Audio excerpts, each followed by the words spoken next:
Alright, I'm gonna go ahead and be putting this air box back together with this new K&N filter.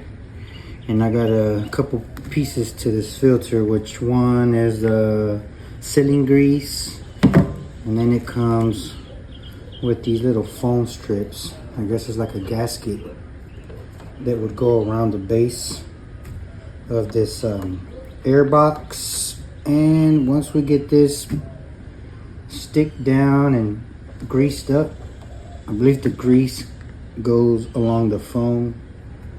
Once I get that done, then I'll go ahead and get the cover of this air box on with my new K&N filter.